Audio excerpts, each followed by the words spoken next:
राजस्थान की वीर भूमि में चित्तौड़गढ़ का किला इतिहास के गौरवशाली अध्यायों में से एक है। यही वह स्थान है जहां रानी पद्मावती ने अपनी आन बान और स्वाभिमान की रक्षा के लिए जौहर किया था। रानी पद्मावती का सौंदर्य और अलाउद्दीन खिलजी रानी पद्मावती, मेवाड़ के राजा रतन सिंह की पत्नी, अपनी अनुपम सुंदरता और बुद्धिमत्ता के लिए प्रसिद्ध थीं। दिल्ली के सुल्तान अलाउद्दीन खिलजी ने जब उनके रूप की प्रशंसा सुनी तो वह किसी भी कीमत पर उन्हें पाने के लिए लालायित हो उठा।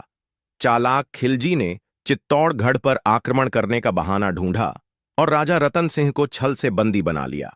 उसने शर्त रखी कि यदि रानी पद्मावती को उसके हवाले किया जाए तो वह राजा को मुक्त कर देगा। रणनीति और युद्ध रानी पद्मावती ने अपनी चतुराई से एक योजना बनाई।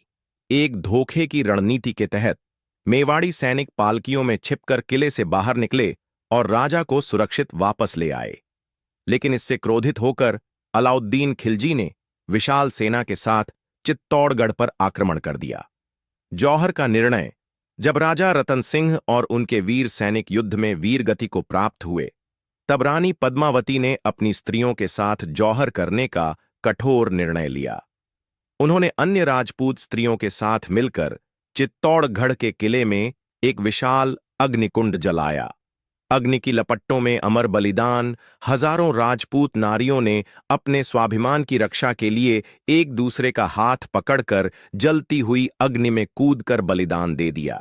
जब अलाउद्दीन खिलजी ने किले में प्रवेश किया तो उसे केवल जलते हुए अंगारों और राख के अलावा कुछ नहीं मिला। रानी पद्मावती का अमर बलिदान, रानी पद्मावती का यह बलिदान केवल इतिहास का हिस्सा नहीं, बल्कि नारी शक्ति और स्वाभिमान की एक अमर गाथा बन गया। चित्तौड़गढ़ का किला आज भी उनकी वीरता की गवाही देता है। राजपूती आन बाण और शान की यह कहानी हर युग में गूंजती रहेगी।